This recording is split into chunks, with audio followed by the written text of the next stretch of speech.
Please, leave the finance talk for people who understand real business. Seyi Daniels said it with a smile, in front of his managers, suppliers, business partners, and directly to his 6-month pregnant wife. A few people laughed. Ujunwa did not. She stood there in her burnt orange maternity dress, one hand resting beneath her stomach, watching her husband boast about the company he claimed he had built from nothing. Then he went further. "You grew up counting every naira," he told her. "Saving money is not the same as knowing how to make it." That was when the room changed, because Seyi had no idea that 18 months earlier, when his company was almost choking to death, the money that kept salaries paid, suppliers waiting, and his business alive had come from the very woman he was humiliating.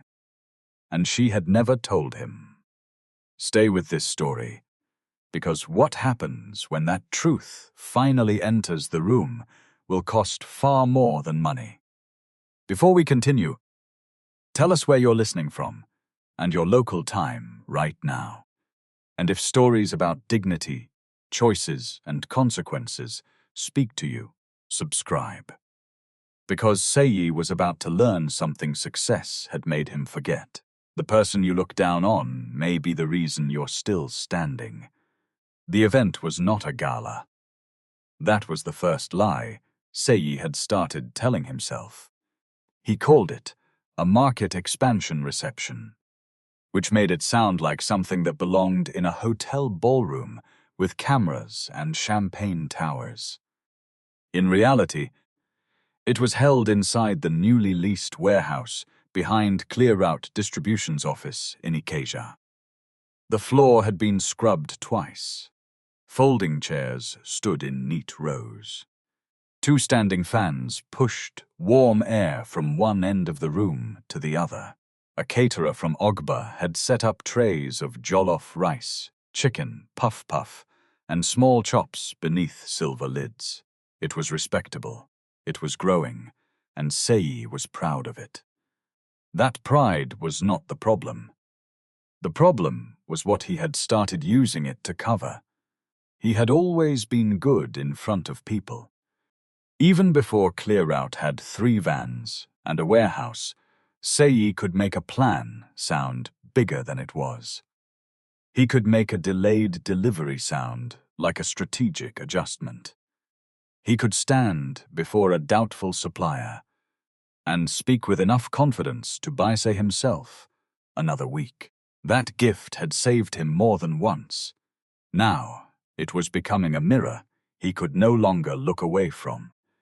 He stood near a portable banner with ClearRoute Distribution printed across it in green and white. His cobalt blue suit was brighter than anything else in the room. He had ordered it from a tailor in Surulere after Kemi told him he needed to look like the scale he was chasing. Ujunwa had laughed when she first heard that phrase. Not because it was foolish, because she remembered the time when Seyi owned only 2 decent shirts and 1 pair of brown shoes he polished until the leather nearly gave up. She had loved him then. She loved him now. That was part of the trouble. Seyi, one of the suppliers said after the applause died down, "You people have really moved. Last year we were still arguing about payment dates." The man laughed when he said it. Seyi laughed too. "Growth comes with pain, Mr. Oladele." "True, and discipline," said Amina, ClearRoute's finance manager. She was standing near Ujunwa with a paper plate in one hand. "Madame even told Sus one thing last month that helped. About separating route expansion cost from normal operating cash." Ujunwa turned slightly. She had not expected Amina to mention it. It had been one conversation, 10 minutes. Seyi had been out. Amina had been complaining that money meant for fuel and warehouse expenses kept disappearing into small expansion purchases. Ujunwa had simply asked whether they were tracking cash by purpose or only by account balance. That was all. But Seyi heard the compliment, and something inside him tightened. He smiled. Please, leave the finance talk for people who understand real business. There was a small laugh from somewhere near the back. Amina's smile disappeared. Ujunwa kept looking at Seyi. He should have stopped. He did not. You know my wife, he said, turning to the people around him. She grew up in a house where every naira had assignment before it entered the door. So she thinks business is the same thing. Cut this. Save that. Don't spend here. Another laugh. This one weaker. Ujunwa felt the child move under her palm. Not dramatically, just one slow shift. She rubbed the side of her belly without thinking. Seyi saw it and smiled as if he had rescued the moment. Madam should focus on baby matters. Leave expansion for us. Amina looked down at her plate. Mr. Oladele cleared his throat. Kemi, standing 2 steps behind Seyi in an emerald green dress, gave her brother a look that lasted less than a second. Not disapproval, calculation. Ujunwa knew that look. Kemi was always measuring rooms. Who mattered? Who was watching? What could be turned into advantage? Ujunwa had once admired it. Now she was tired, very tired. She smiled at nobody. Then she looked past Seyi at the banner. ClearRoute Distribution. 18 months earlier, that name had been printed on invoices. People were beginning to ignore. The company had owed suppliers money. 2 vans needed repairs. A major customer was late with payment. Payroll was approaching. Seyi had walked around their old flat at night, pretending he was not afraid. Ujunwa knew because he cleaned when he was frightened. Not normal cleaning. He would reorganize things that were already arranged. At 1 in the morning, he would remove plates from the cupboard, wipe the shelf, and put them back. He would line up shoes, fold receipts, check locks twice. That was how fear showed itself in him. Not tears. Order. And when his business had been closest to dying, he had cleaned their kitchen until the tiles looked wet. Now he was standing in a new warehouse, telling people that the woman who had watched him scrub fear off a countertop did not understand money. Uju? Amina touched her elbow gently. You okay? Ujunwa looked at her. I'm fine. She hated that answer as soon as it left her mouth. Not because it was false, because it was automatic. She picked up a bottle of water and walked toward the open warehouse door. Outside, evening traffic pressed against the road beyond the gate. Horns, motorcycles, a hawker carrying bottled drinks in a plastic basin, a bus conductor shouting a destination until the word lost its shape. The city did not care that a marriage had just cracked a little wider inside a warehouse. Lagos rarely paused for private disasters.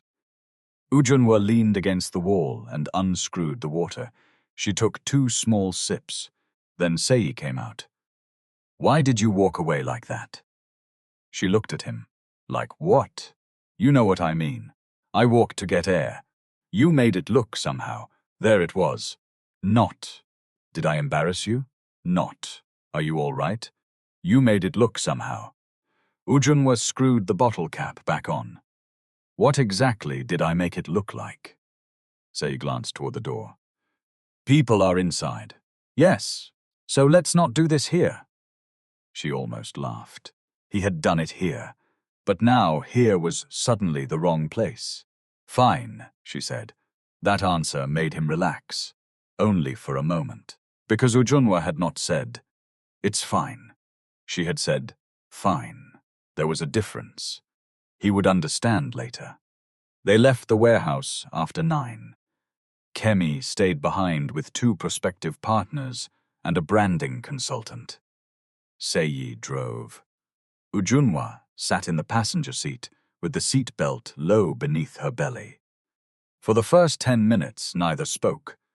The road was thick with traffic. Red brake lights stretched ahead like a queue. Nobody had agreed to join. Seyi tapped the steering wheel, once, twice. Then he said, "You know I was joking." Ujunwa looked out of the window. A woman stood between lanes, selling plantain chips. "I know you were smiling." What is that supposed to mean? It means I know you were smiling. Uju. Must everything become a problem? She turned to him. "Do you know your current cash runway?" Seyi blinked. "What?" "If your biggest customer delays payment by another 30 days, how many weeks can ClearRoute cover payroll, fuel, warehouse costs, and your key supplier obligations without another facility?" His fingers stopped on the steering wheel. "This is what I'm talking about." "No, answer me. Why?" "Because tonight you told a room full of people I don't understand finance." I said business. Good. Answer a business question. Traffic moved 2 car lengths. Seyi accelerated, then braked. 6 weeks, maybe 8.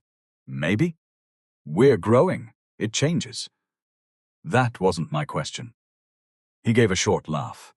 Not because anything was funny. "See, this is your problem. You think because you worked in Treasury and you can read cash flow statements, that is business. Business is risk. Business is vision. And cash. Cash follows vision. No. Sometimes cash runs away from vision." He turned his face toward her for 1 second. "What do you want from me? Respect." The word sat between them, simple, heavy. Seyi looked back at the road. "I respect you." "No, Uju. You love me, or at least I believe you do. But respect is different. Please, you used my family as a joke. I said you people were careful with money. You said I grew up counting every naira like poverty made me too small to understand your world.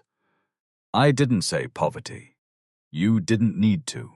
He exhaled through his nose. The traffic opened. He drove faster than necessary. Ujunwa rested both hands on her belly. The baby moved again. "Do you know what I hate?" Seyi said. She waited. "You always make me feel like I'm still that guy begging suppliers for time." Ujunwa stared at him. "I didn't mention your past. You don't have to. You carry it everywhere. Your mother. That shop. The way you people still behave like 50,000 naira can decide whether somebody sleeps. For many people, it can. That is exactly what I mean." Small thinking. Ujunwa's jaw tightened. "Careful." "What?" "Be careful with what you say next." Seyi shook his head. "You see, drama, no boundary." That word made him quiet. They drove another kilometer. "Then," he said it. The sentence he would later remember word for word. "Everything you enjoy now came from what I built." Ujunwa turned her face toward him very slowly. Seyi kept looking ahead. He thought the silence meant he had won. It did not. She looked at his cobalt sleeve. At the watch he bought after ClearRoute's first strong quarter. At the dashboard of the SUV leased through the company. At the hands of a man who had once held hers in the 1-bedroom flat, while telling her he was terrified his business would fail. She could have told him right there. She could have said, 18 months ago, when your company could not meet payroll, the facility you praised came from me. She could have watched the words hit him. She did not. Because anger is a terrible accountant. It makes expensive decisions feel cheap. Instead, Ujunwa looked out of the window again, and for the first time in their marriage, she wondered whether keeping his pride intact had cost both of them too much. 18 months earlier, Seyi had not been wearing cobalt. He had been wearing an old grey t-shirt with a bleach mark near the waist. It was 1:17 in the morning. Ujunwa remembered because she had looked at the microwave clock when she heard cupboard doors opening in the kitchen. She was not pregnant then. She had been asleep alone for less than an hour. Seyi had told her he was coming to bed. He had not. She walked into the kitchen and found him removing plates from the cupboard again. Seyi. He kept wiping the shelf. What? Put the cloth down. I'm cleaning. At 1 in the morning, the place is dusty. It is not. He rubbed harder. Ujunwa leaned against the doorframe. How bad is it? The cloth stopped. What? The company. He turned. Why would you ask that? Because you reorganize the house when you're afraid. For a moment, Seyi looked offended. Then tired. He dropped the cloth into the sink. Don't start. I'm not starting anything. We're fine. You've slept 4 hours in 3 days. I'm working. You have called the same supplier 3 times tonight. He was meant to send something. And yesterday you asked me whether my old bank still had people who handled SME facilities. Seyi's face changed. Only slightly. Enough. Ujunwa walked to the table. Sit. I'm not a child. Good. Then sit like an adult and tell me the truth. He remained standing. She waited. That was one of Ujunwa's strongest habits. She could wait through somebody's performance. She had learned it in treasury meetings, where men twice her age spoke loudly, because they assumed volume could turn weak numbers into strong ones. Eventually, Seyi pulled out a chair. He sat. Khaled Foods is late. How late? 22 days. How much do they owe? He named the amount. Ujunwa did not react. What else? 2 suppliers tightened terms. Why? Because of the delays. What else? 1 van needs a gearbox. What else? He looked at her. Payroll is next Friday. That was the first honest sentence. Ujunwa sat opposite him. Can you make it?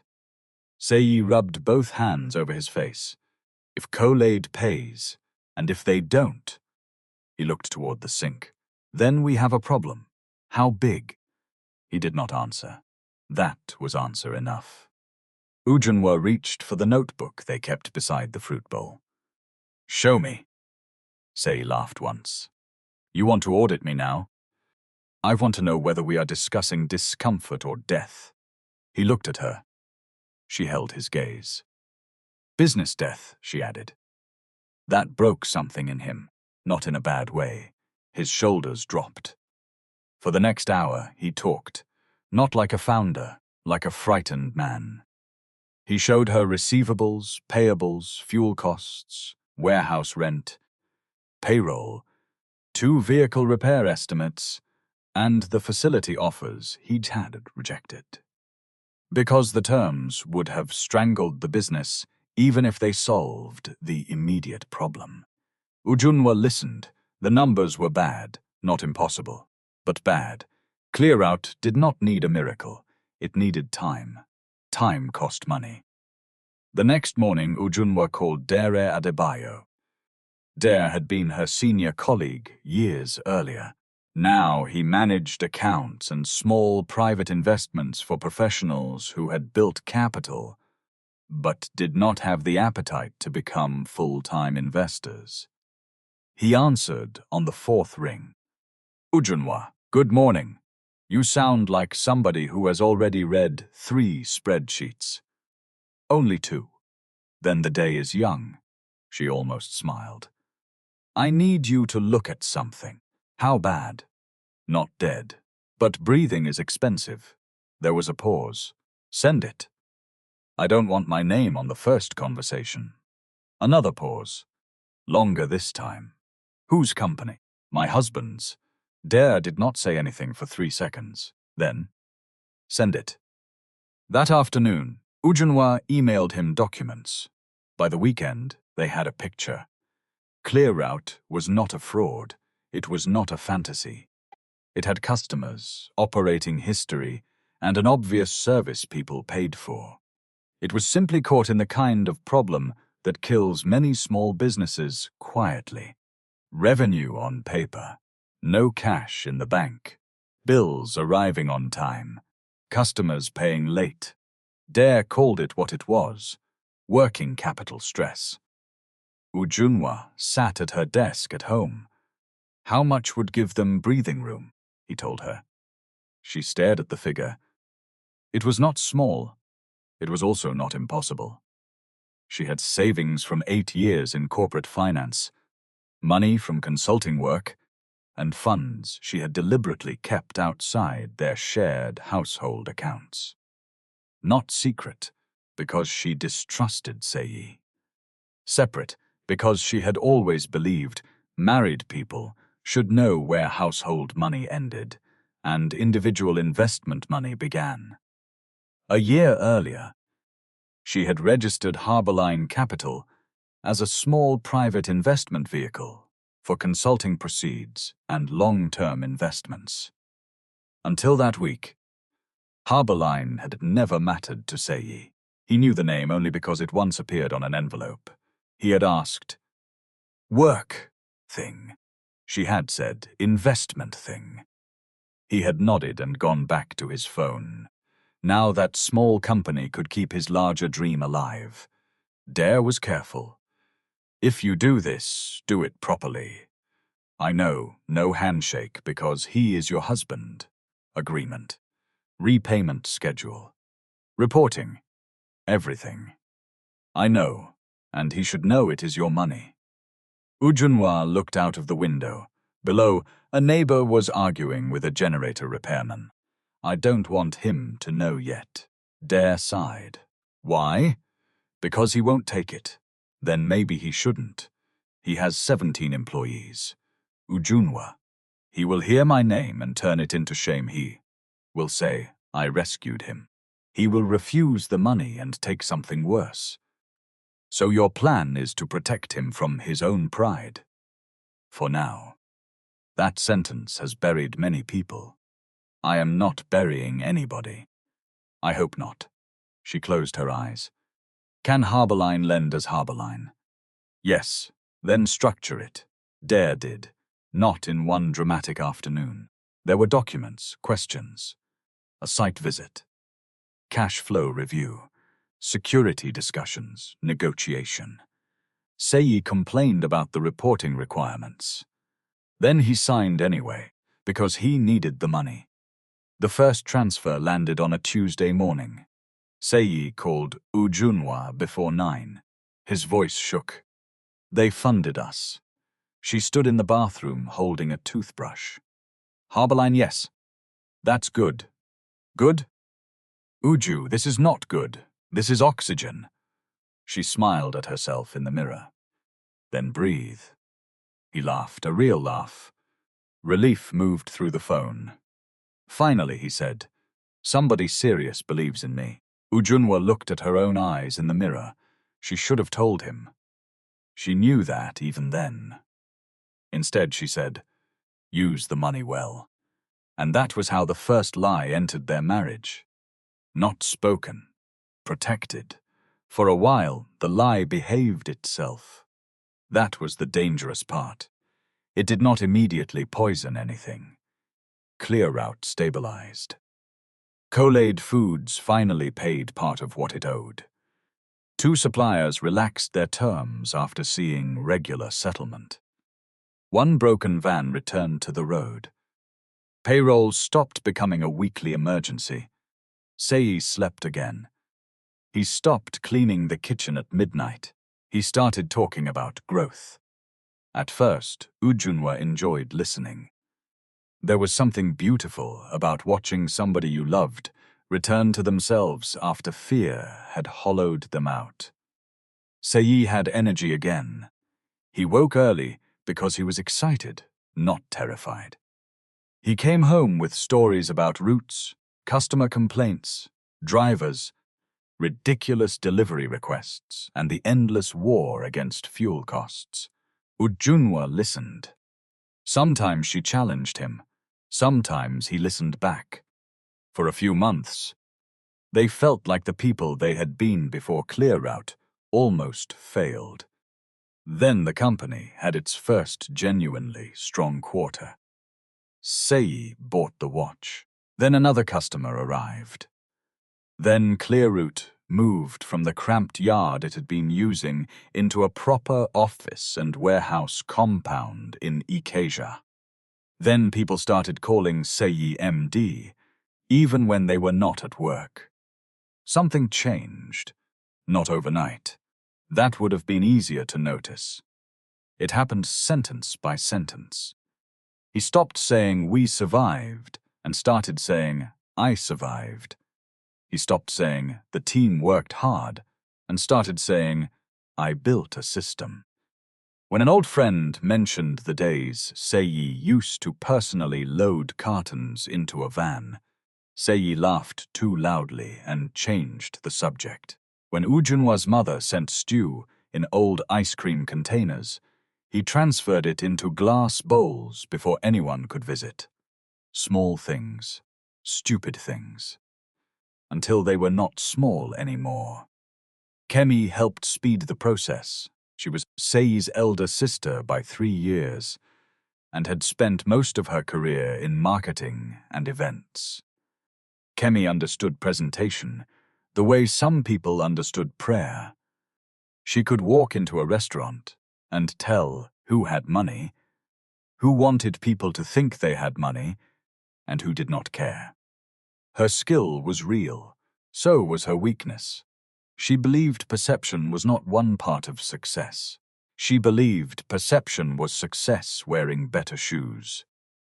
When Seyi hired her on contract to help ClearRoute clean up its branding, she attacked the work with pleasure. The old logo went. The website changed. The staff shirts changed. The company photographs changed. Then the story changed. You need one founder narrative. Kemi told Seyi one Saturday afternoon at their dining table. Ujunwa was cutting pineapple in the kitchen. The door between the rooms was open. "What do you mean?" Seyi asked. "When people ask how you started, your answer is too scattered. One day it's one customer, another day it's your old boss, another day it's how you borrowed a van. You need a clean story." Seyi laughed. "My life is not a brochure. No, but investors don't have 2 hours. So, what is the clean story?" Kemi tapped her pen on the table. "You saw a logistics gap. You started small. You took the risk. You built trust route by route. When cash got tight, you found private funding.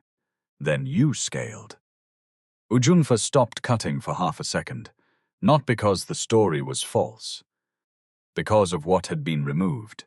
Seyi said, "That sounds normal. It should sound simple. Simple is memorable." "And Uju?" Ujunwa looked toward the dining room. Kemi answered before Seyi could call her in. "What about her?"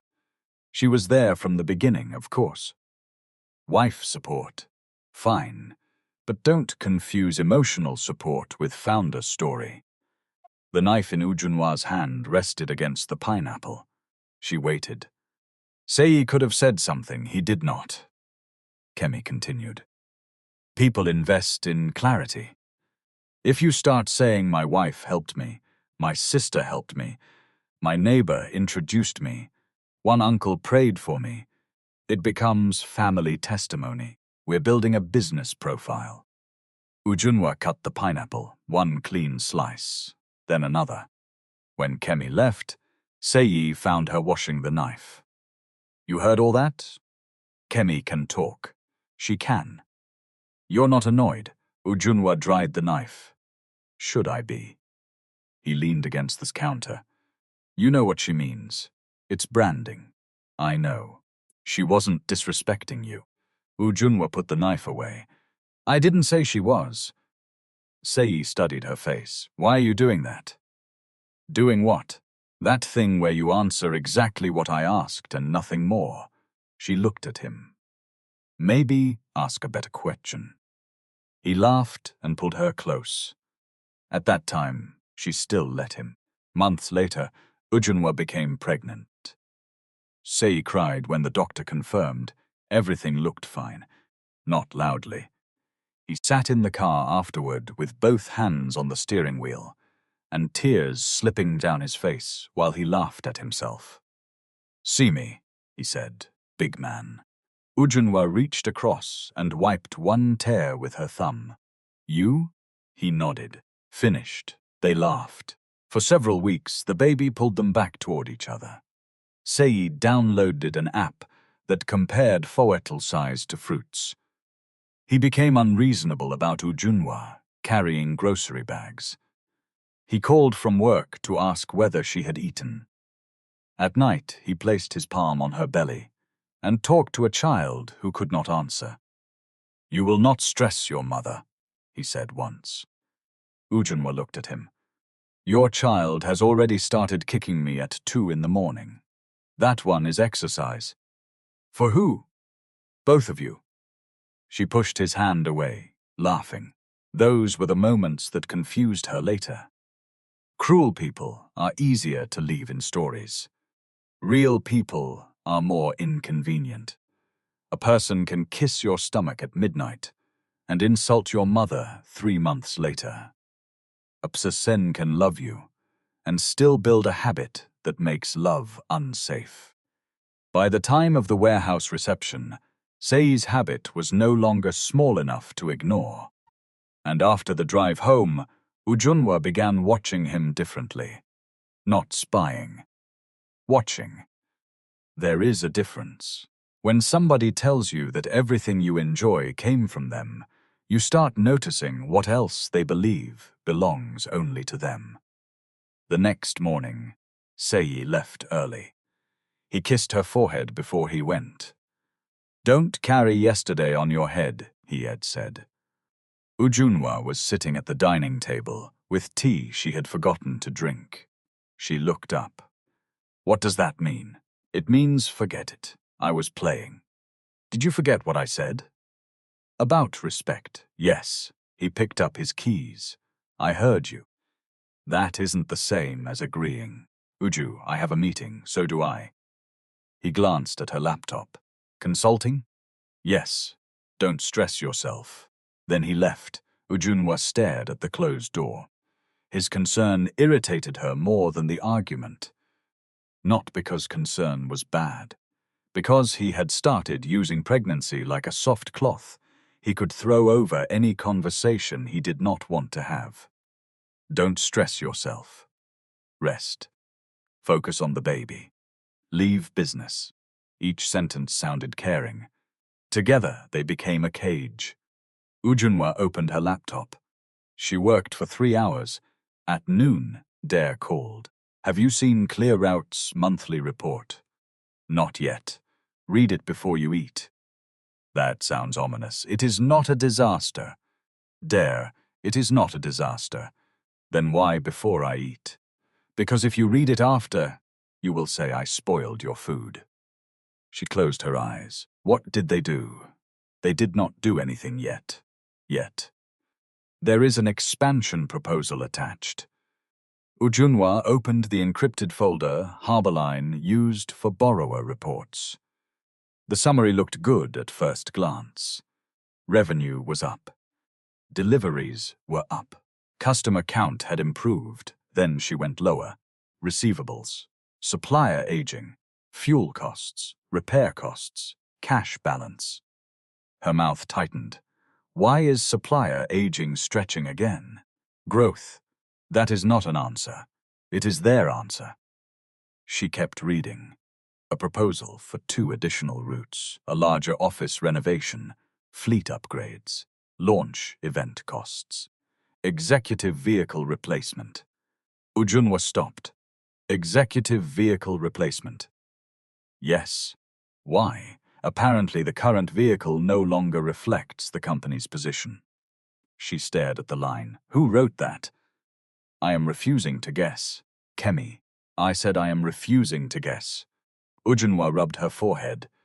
Any request for additional debt? Not formally. But there is a note about new financing. How much? Dare told her. Ujunwa leaned back. The baby pressed somewhere beneath her ribs. She shifted position. What do you think? Dare asked. I think they can expand. Now? No. Good. They need to shorten receivables where they can, settle the older supplier balances, build more buffer, and stop treating revenue growth like cash. Also good. I don't want Harborline sending anything yet. Why? I'll talk to him. Dare went quiet. Ujunwa knew that silence. It was the professional version of a raised eyebrow. What? She asked. Nothing. Say it. You have been talking to him for 18 months. About the company? No. Around the company. Ujunwa looked at the report again. I'll talk to him. Fine. And Dare? Yes? Do not use my name. He sighed. I know the instruction. Thank you. Ujunwa. What? A secret can protect somebody for a while. After that, it starts protecting itself. She ended the call without answering. That evening, Seyi came home carrying grilled fish and rice from a restaurant Ujunwa liked. His peace offering. He placed the bag on the kitchen counter. I know you did not cook. I was not planning to. Good. See? Responsible husband. Ujunwa looked at him. He smiled. She wanted to smile back. Part of her did. Then she remembered the expansion report. Seyi, we need to talk about ClearRoute. The smile thinned. Again? Yes. He opened the food containers. Can we eat first? We can talk while we eat. Uju. What? I've been at work since 7. So have I. You were at home. The sentence came out too quickly. Seyi heard it too. Ujunwa went still. He tried to recover. I mean, you could take breaks.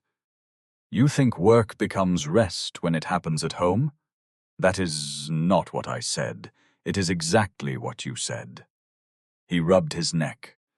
Can we not fight over every word? We are not fighting over every word. We are fighting over a pattern. Seyi looked at the food. The grilled fish suddenly had nobody's attention. Ujunwa pulled out a chair and sat. Why are you seeking another facility? His head lifted. How do you know that? ClearRoute sends reports to Harborline, and Harborline sends them to you. I review some investments, he frowned. You never said you were involved with them. I told you Harborline was one of my investment interests. When? Years ago. Years ago is not an answer. You asked one question and stopped listening after I answered it. Seyi pulled out the chair opposite her. Wait, do you know Dare? Yes, how well? We worked together. He stared. You knew the person handling that facility? Yes, and you never told me. You never asked. That is convenient. Ujunwa almost said it. She almost ended everything right there. Instead, she asked, Why are you borrowing again? Seyi pushed his chair back slightly. Because the company is expanding. You have supplier balances stretching. That is normal. Some stretching is normal. Some is a warning. Here we go. You have good revenue and tight cash. We have growth. Growth can eat cash. Seyi laughed. Finance textbook. No arithmetic. He leaned back. You don't understand what I'm trying to build. Then explain it. I want 2 new routes, more reliable vehicles, better office presentation, stronger market position. Why does stronger market position require replacing your company car? His face hardened. Because when I go to meet certain people, perception matters. To whom? People who can move this business forward, and suppliers who are waiting for money. Do they not move the business forward? They are being paid late, managed late. Seyi slapped his palm lightly against the table.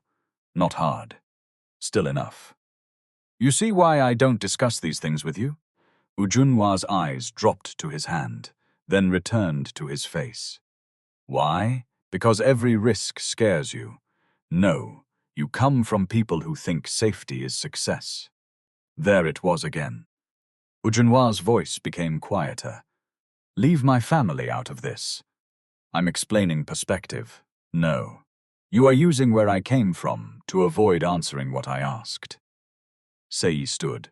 I'm not doing this. She remained seated. You already are.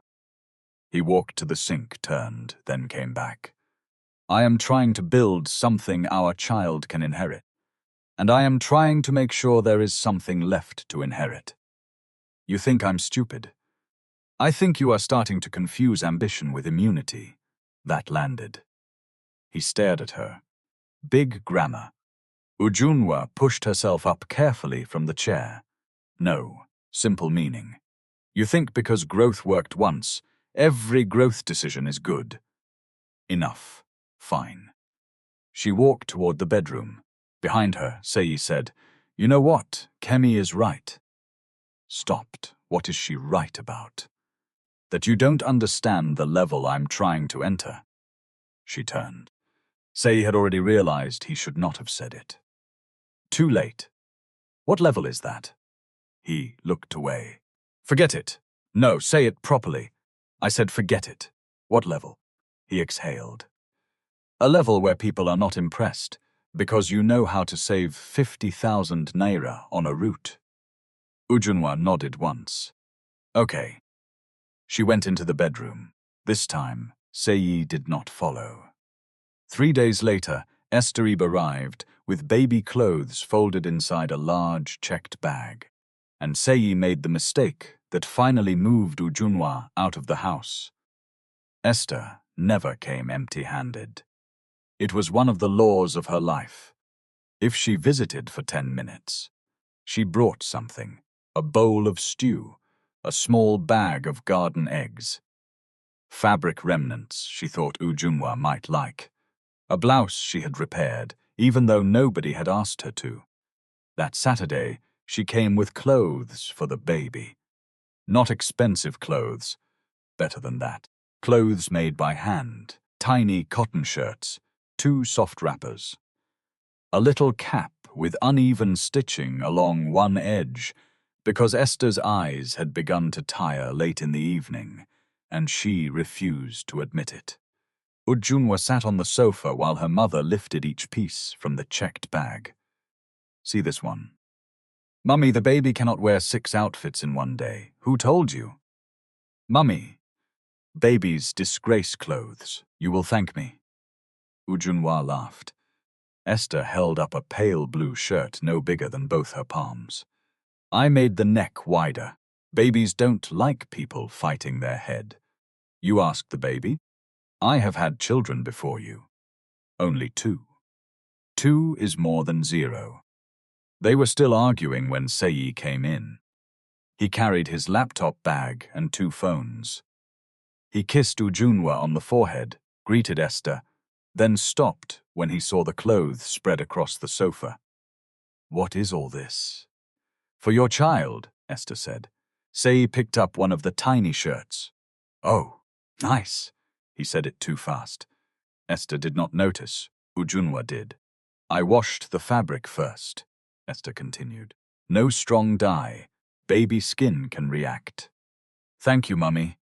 Said put the shirt down. One of his phones and rang. He checked the screen.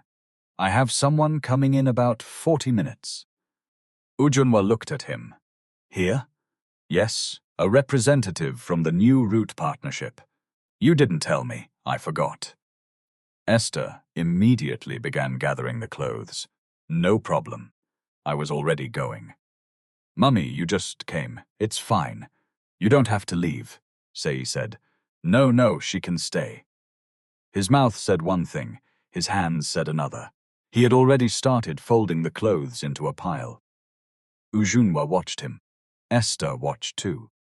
The room became careful. I will go, Esther said. Mummy. Leave it. I have work in the shop. She packed slowly. Seyi offered to call a ride. Esther refused. I know. Road. At the door, she touched Ujunwa's cheek. Rest. Then she nodded to Seyi. Take care of her. I will. After the door closed, Ujunwa stayed standing in the hallway. Seyi carried the checked bag smell with him in his mind longer than he wanted. He began rearranging the sitting room cushions. Ujunwa saw it.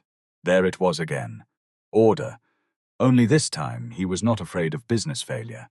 He was afraid of looking poor. What are you doing? She asked. Nothing. You practically packed my mother out. I did not. You were folding baby clothes while she was still showing them to me. I have somebody coming. So? Seyi looked at the sofa. They were everywhere. They were baby clothes. I know. What exactly is the problem? Uju, please. No, say it. He straightened one cushion that did not need straightening. They look homemade. Ujunwa stared at him. They are homemade. I know. And? Seyi rubbed his forehead. You know how some things look? To whom? Why are we doing this?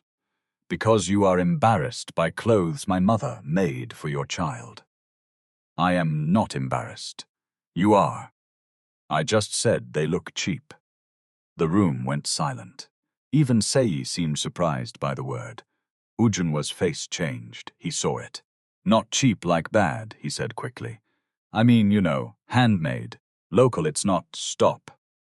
Uju, stop talking, he did. She walked to the sofa and picked up the pale blue shirt Esther had forgotten beneath a cushion.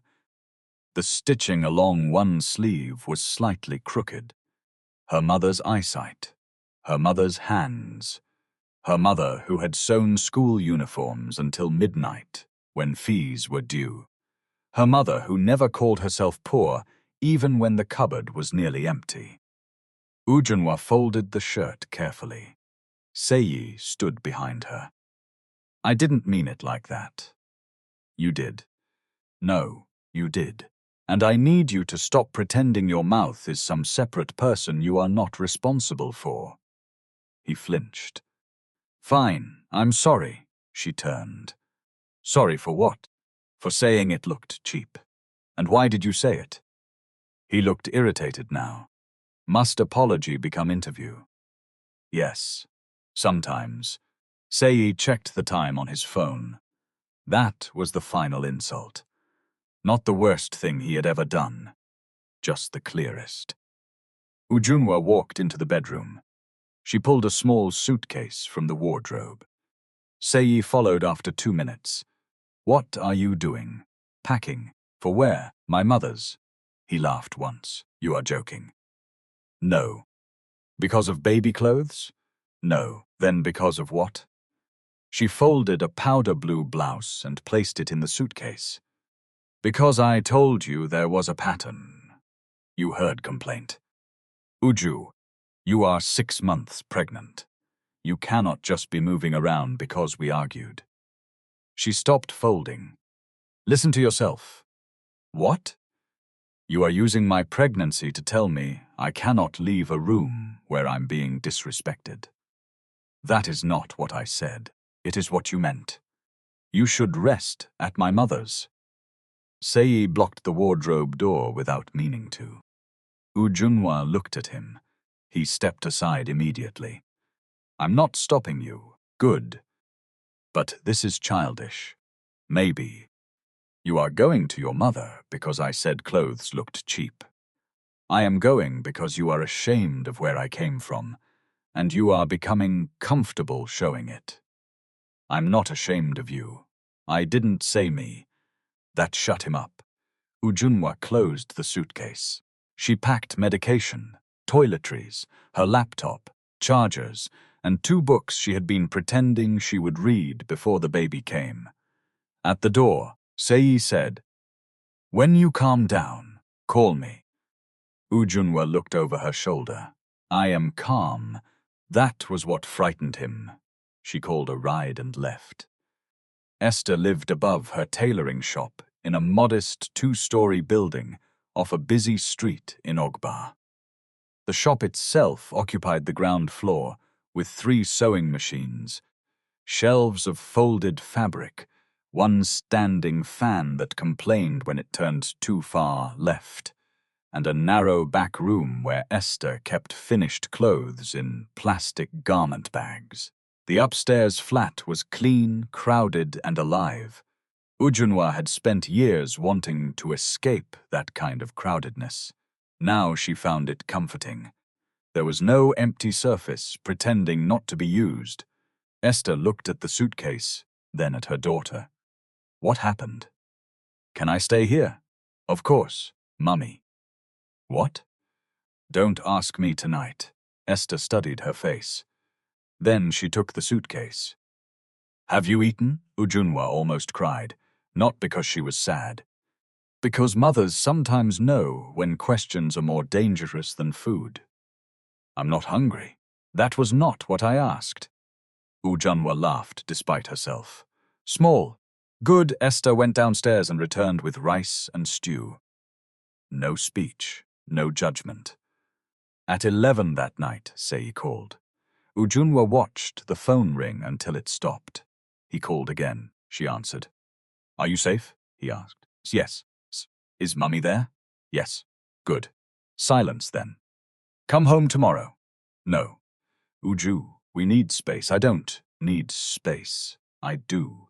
Because I made one stupid comment. She closed her eyes.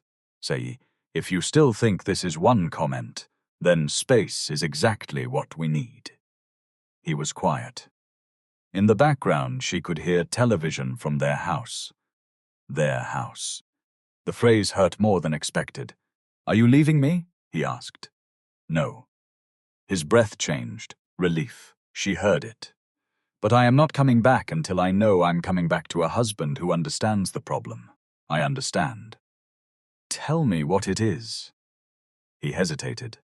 That hesitation answered everything. Good night, Seyi. Uju, she ended the call. The next morning, she woke before 6 to the sound of a sewing machine downstairs. Esther was already working. Ujunwa lay on the narrow bed in her old room and listened. Whir. Stop. Whir. Stop. The sound had followed her childhood. School fees sounded like that. Christmas dresses sounded like that. Rent sounded like that. The first laptop she took to university sounded like that. Seyi called it small thinking. Ujunwa lay there with one hand on her belly and felt anger return. Not hot clean. At 8, Dare called. Morning. Morning, you sound different. I'm at my mother's. He paused. Do I ask? No. Good. Then we have another issue. Ujunwa sat up. What? ClearRoute's finance manager sent a request for indicative consent on additional borrowing. They moved already. Looks like it. Did Seyi sign? Not yet. It came from finance for preliminary lender position. What are they proposing? Dare listed the broad numbers. Ujunwa listened. Then she asked, do the projections assume the new routes hit target almost immediately? Yes. Receivable days. Optimistic.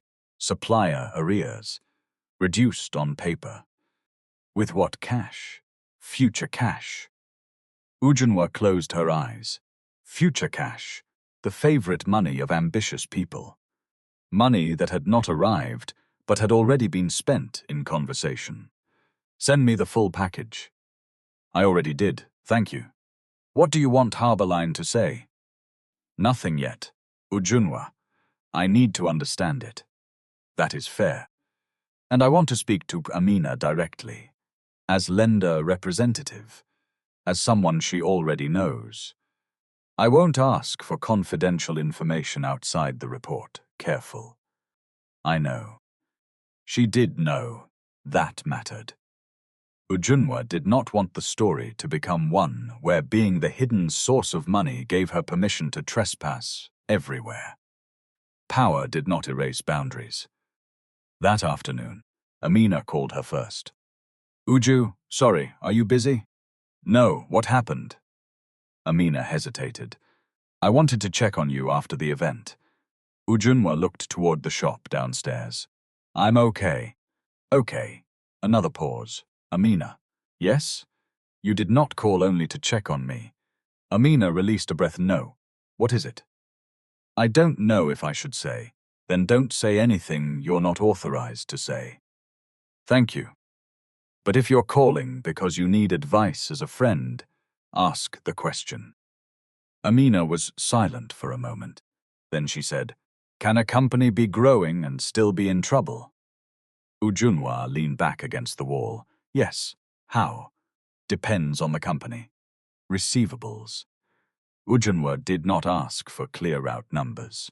Instead, she said, If customers take longer to pay, while the company must pay staff, fuel, repairs, and suppliers sooner, growth can consume cash. More sales can mean more money tied up outside the bank. Amina was quiet. What does your eye think? Another pause. That growth will fix growth. Ujunwa almost smiled. That sentence does not balance. Amina laughed softly. No, do your job properly. Put your concerns in writing, not emotional language. Numbers, assumptions, scenarios. You think he will listen? That is not your first job. What is? To make sure nobody can later say the risk was invisible. Amina went quiet again. Thank you. Take care of yourself. You too. After the call, Ujunwa opened the expansion proposal. She read it twice. The first time as Seyi's wife. The second time as a person whose money was exposed to his decisions. The second reading was colder. The company could probably survive the expansion if everything went reasonably well. That was the problem. Everything rarely went reasonably well at the same time. One delayed customer, one major vehicle failure, one supplier tightening terms, one rise in operating costs. The margin for error was too thin. Ujunwa highlighted assumptions. She made notes. At the bottom of the proposed budget sat the line that offended her most. Executive vehicle replacement. Not because buying a vehicle was automatically foolish. Because the existing one worked. The reason given was presentation, perception. Kemi's favorite word wearing a Naira sign. Ujunwa called Seyi that evening. He answered immediately. Are you coming home? No, his tone changed. Then why are you calling? ClearRoute, of course. She ignored that. You're seeking additional financing. Yes. Harborline will likely have consent rights over some of what you're proposing. Likely. You signed the agreement. I know what I signed. Then you know. He inhaled sharply. Did Dare call you again? I saw the lender report. This is becoming very strange, Uju. You know too much about my lender. Your lender receives information because you agreed to provide it. That is not what I mean, I know. Are you working for them? No. Then what? She looked at the highlighted report on her screen. Another chance. Tell him. She did not. I know Dare professionally. You said that already. And I have investments Harborline manages. That does not mean you should be inside my business. Your business is asking a lender for consent. My business. Exactly. Ujunwa's fingers tightened around the phone. Seyi, forget me for 1 minute.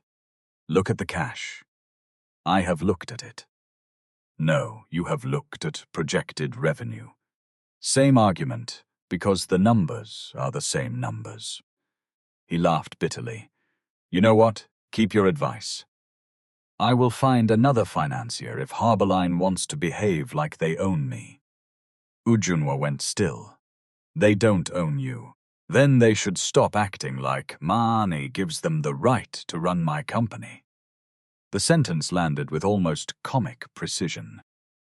Ujunwa looked around her mother's old bedroom, at a wardrobe whose handle had been replaced twice, at curtains Esther had sewn from leftover fabric, at the woman he believed understood only small money. "Fine," Ujunwa said. "What?" "Find another financier." There was silence. Seyi had expected resistance. He did not know what to do with permission. "You think I can't?" he asked. "I didn't say that. I will." "Okay." He ended the call first. Ujunwa sat still for several seconds. Then she called Dare. "He is looking for replacement financing." "I know." "How?" "His finance manager copied us on a request to release certain information to a prospective lender." "Did you consent?" "Within the agreement, yes." There was no reason not to. "Good." Dare waited. "What?" Ujunwa asked. "You sound like you have made a decision." "I have. Which one?" She took a breath. "Do not obstruct him. Do not punish him. Do not accelerate anything because of me." That was already the plan. "But if he wants new financing that affects Harborline's position, I want everything handled exactly by the agreement." "Yes." "And Dare?" "Yes." "If disclosure of beneficial control becomes necessary for the restructuring discussion, you have my permission." Silence. Then, very carefully, he asked, "Do you still want him not to know?" Ujunwa looked at the pale blue baby shirt folded on the chair beside her. "No." The word came without drama. Dare said nothing. "I should have told him 18 months ago," she continued. "I kept thinking I was protecting his confidence. Then I was protecting peace. Now I think I was protecting a lie. You were also protecting yourself from the argument." She closed her eyes. Yes, it hurt because it was true. Dare's voice softened slightly. "Then don't turn the reveal into punishment." "I won't. Good. I don't want a reveal." "What do you want?" "A decision." "What decision?" "Whether I will keep financing behavior I would advise any other investor to stop." Dare was quiet. "That," he said, "is a better question." Downstairs, Esther's sewing machine started again. Whir. Stop. Whir. Ujunwa looked at the screen full of projections. For 18 months, she had separated wife from investor because she thought it was kind. Now the two roles had collided, and this time she would not hide from either. Seyi found another financier within 10 days, or at least he found people willing to talk. There was a difference. He did not appreciate it at first. Kemi had introduced him to a man named Victor Akinwale, who knew somebody at a private credit firm that had financed transport and distribution businesses before. The first conversation went well. The second one went even better, because it happened over lunch in Victoria Island, where Seyi felt more comfortable performing the version of himself he had begun to prefer. Founder, builder, risk-taker, self-made. By the third meeting, however, nobody cared about the story. They wanted the numbers. Amina prepared the pack. Cash flow, receivables aging, supplier balances, existing facility, vehicle schedule, customer concentration. The prospective lender's analyst was a woman with rectangular glasses and a habit of tapping the edge of each page before asking a question. "What happens if your two largest customers pay 45 days later than projected?" Seyi answered quickly. "We have strong relationships. That is useful. But what happens to cash we manage?" "How?" He shifted in his seat. "Collections, supplier negotiation, route prioritization." The woman looked at Amina. Amina answered with numbers. By the end of the meeting, Seyi was irritated with her for doing exactly what he paid her to do. Outside, he called Kemi. "These people are too conservative." Investors are conservative when it is somebody else's ambition, Kemi said. They are acting like we are failing. Are you? No. Then negotiate. They want conditions. Everybody wants conditions. Harbourline already has conditions. Kemi laughed. Ah, you're mysterious people. They are behaving as if, because they helped once, they can control the company forever. What exactly do they want? Reporting. Supplier plan. Limits on some spending. There was a pause. That does not sound like control. Seyi stopped walking. You too? I'm asking. They don't understand where the company is going. Maybe. But do you? He lowered the phone from his ear for a second and stared at it. Then he put it back. Why is everybody suddenly talking to me like I'm reckless? Kemi sighed. Because you are angry, Seyi, and angry people hear insult inside questions. He did not answer. For once, his sister had said something he could not turn into branding. That night, he went home to an empty house. Not physically empty. The furniture was there. Ujunwa's shoes were still in the wardrobe. Her mug stood upside down beside his. A jar of groundnuts she liked was still on the kitchen shelf. But the house had lost its second rhythm. No laptop clicking at the dining table. No low phone calls from the bedroom. No complaint about the air conditioner being too cold. No maternity pillow taking up unreasonable space. He opened the fridge. Containers of stew sat on one shelf. Esther's stew. He closed the door, then opened it again. He took one container out. The old ice cream label had been peeled away badly, leaving a white scar of glue around the plastic. He stared at it longer than necessary. Cheap. He heard his own voice.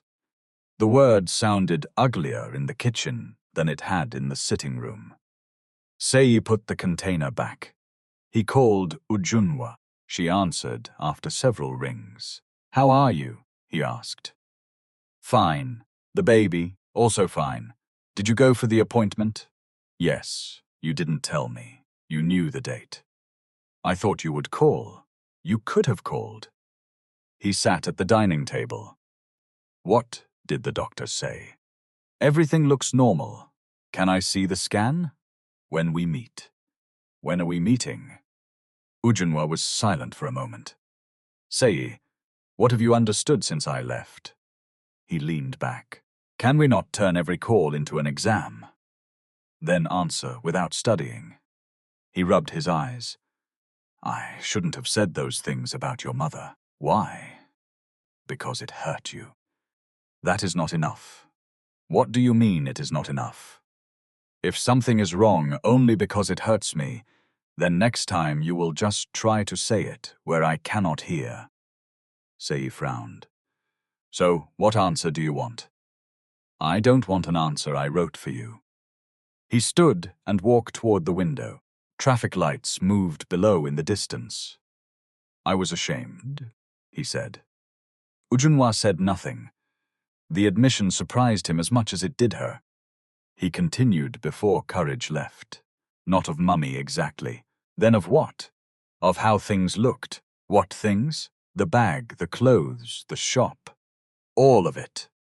Ujunwa's breathing changed. Seyi held the phone tighter. I don't know, he said. I've been entering rooms where everybody seems to know what wine to order, and what schools to mention, and which places they traveled to.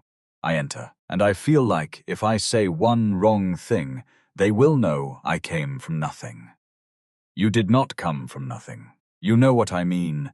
No, I know what you believe. He closed his eyes, maybe.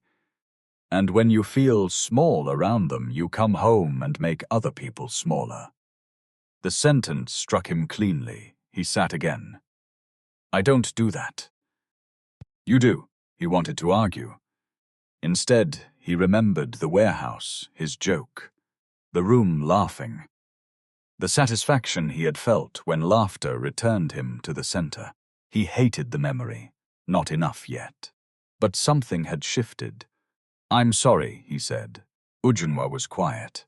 "Thank you," she said eventually. The words were polite. They did not mean she was coming home. Seyi understood that. He tried something else. "I miss you." "I miss you too." That hurt more, because love was still present. Love had not solved anything. They ended the call after talking about the baby for a few minutes. Seyi sat alone. Then his work phone rang. Amina. He almost ignored it. He answered. "Sorry." The prospective lender sent preliminary terms. "And they are expensive." "How expensive?" she told him. Seyi swore under his breath.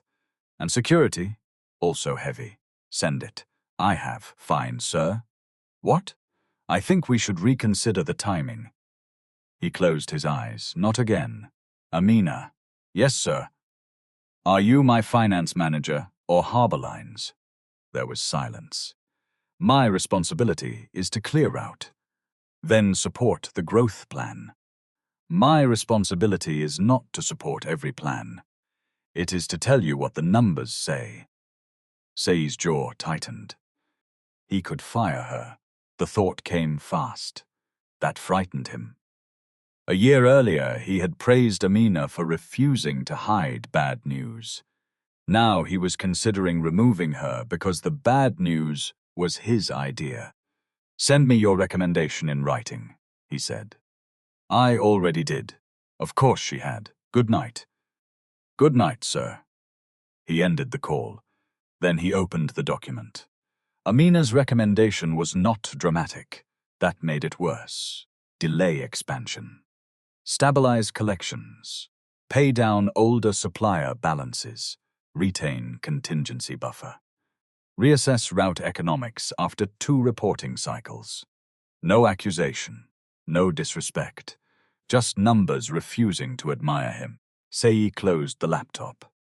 The next day, Harbor Line sent its formal position. Dare called him directly. "Mr. Daniels." "Dare. We reviewed the proposal." "I saw your email." "Good. You people are overreaching." "Which clause?"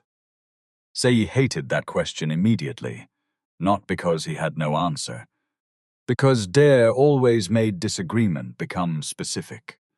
Not clause. Attitude. "I cannot review attitude." Of course. The facility agreement requires consent for certain additional borrowing and asset commitments. We are not withholding consent forever. We are asking for conditions before proceeding. You are asking me how to run my company. No. That is exactly what you are doing. If we were running it, we would be responsible for its operations. We are not. You are. We are deciding what risk we are willing to carry alongside you. Seyi stood behind his desk. "You people think because you gave me money at a difficult time." Dare interrupted, which he rarely did. "Because we gave the company money at a difficult time, we learned what happens when its cash buffer disappears. That history matters. You don't know this business like I do." "Correct." The answer caught Seyi off guard. Dare continued. "And you do not carry our capital risk like we do. That is why agreements exist." Seyi walked to the window. "Faceless people," he muttered. "What?" "Nothing. If you have another lender whose terms suit you better, we are not stopping you from evaluating them." Seyi turned from the window. "You sound very confident." "I sound like someone reading a contract." Seyi ended the call without saying goodbye. Kemi was sitting across from him. She had heard only his side. "Well?" she asked. "They said no to everything. They said conditions. That is not no. It is delay. Maybe delay is not death." Seyi looked at her. "What happened to scale?" "Scale is good when it does not scale your problem." He stared. Kemi lifted both hands.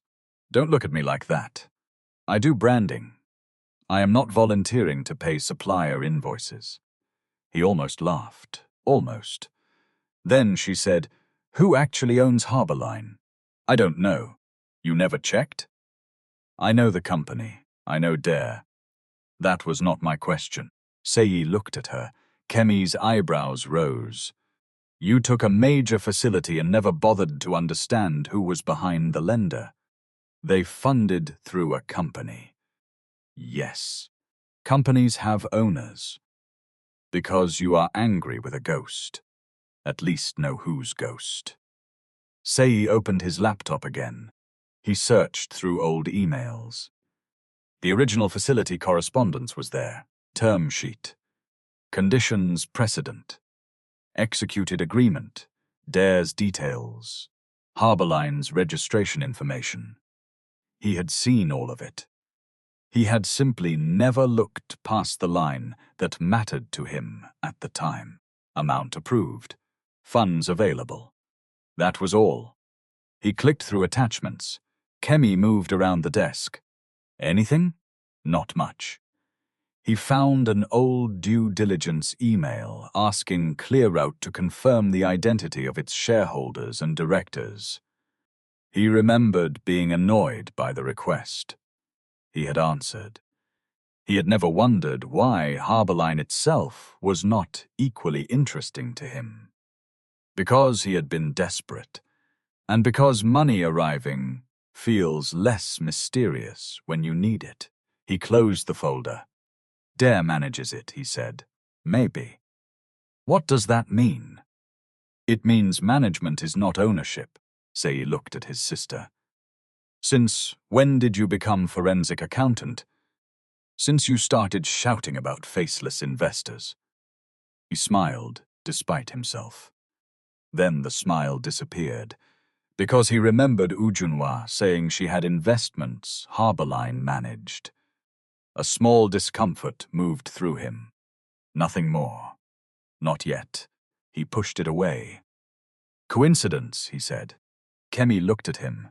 What? Nothing. 2 days later, the prospective lender declined to proceed on the terms Seyi wanted. They did not call him reckless. They did not insult his company. They simply said the risk-return profile did not support the proposed structure without stronger protections and a higher cost. Seyi read the email 3 times. Nobody wants to fund a story, he thought. Only numbers. That afternoon, Amina came into his office carrying a printed cash forecast. Sir, what now? She paused at the door. Seyi heard himself. He softened his voice. Sorry, come in. She sat. I updated the downside case. He looked at the paper. Collade? If they pay 30 days later than expected. And we get uncomfortable. How uncomfortable?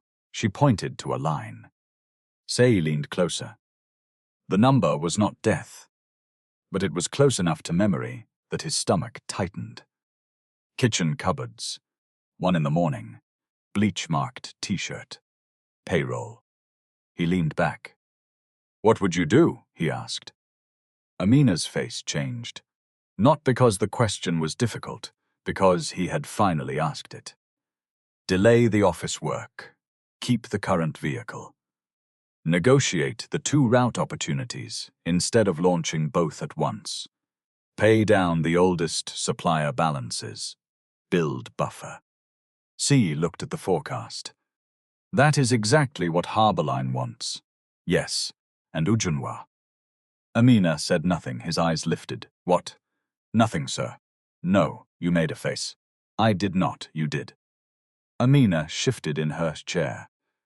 I only think Madam understands this problem. Seyi's mouth tightened. Because she saves money?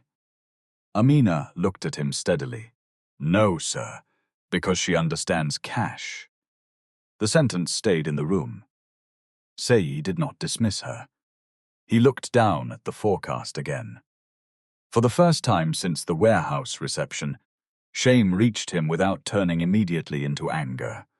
Small, sharp, useful. That evening, he drove to Esther's shop without telling Ujunwa. He parked badly, then sat in the car for 5 minutes. He had been there many times before, but not recently. Not since he had started preferring restaurants where somebody else opened the door. Through the shop window, he could see Esther bent over a sewing machine. A teenage apprentice stood beside her holding fabric. Ujunwa sat near the back with her laptop open, one foot resting on a small stool because her ankles had begun to swell by evening. Seyi watched her laugh at something her mother said. He felt an unexpected stab of exclusion. Then he reminded himself that he had helped create the distance. He got out. A bell above the shop door rattled when he entered. Esther looked up. Seyi, Mummy, good evening, good evening. No smile, no hostility either. That was worse. Ujunwa looked at him. What happened? Nothing. Is everything okay? Yes. He glanced at the apprentice. The boy immediately moved toward the back. Esther stopped him. Toby, finish that seam. The boy sat again. Seyi understood the message. This was Esther's workplace. His arrival did not rearrange it. He pulled out a plastic chair. Can we talk? He asked Ujunwa. She closed her laptop. Here, if that's okay. She looked at her mother. Esther stood. I'm going upstairs. Ujunwa said, You don't have to, I know. Esther walked out anyway. Seyi waited until the stairs stopped creaking. Then he said, The other lender did not work. Ujunwa nodded. I know. He looked at her sharply. How? Harborline was notified you were exploring refinancing that could affect its facility. Of course. He rubbed his hands together. I spoke to Amina. Okay. She thinks we should delay expansion. Okay. Stop saying okay. Ujunwa almost smiled. What do you want me to say? I don't know. He looked around the shop. Fabric, threads, pins, a calendar from a church program, the standing fan complaining in one corner. Nothing had changed. Only his eyes had. Why did you never tell me you knew Dare? I did. No. You said you worked together. That is different. How? You are clearly involved with Harborline. I have investments connected to Harborline. That answer again. Ujunwa rested both hands on her belly. Seyi, what exactly are you asking? He hesitated. Then he asked the wrong question. Did you influence them against my expansion? Ujunwa stared at him. No. Are you sure? Yes, because the position they took sounds exactly like you. She leaned back. Maybe the numbers sound like the numbers. He looked away. Fair. That word surprised her, he continued. I agreed to a meeting with Harborline next week. Proper restructuring discussion. Dare says someone else from their side may attend. Ujunwa's heartbeat changed. She kept her face still. When? Thursday, 11. Okay. There again. She smiled this time. Only a little Seyi saw it. He missed that smile badly enough to feel angry at himself. Uju. Yes? Come home. Her smile disappeared. I'm not ready. I have apologized. You have started apologizing. What is the difference? Time. How much? I don't know. He looked at her stomach. The baby is coming, yes.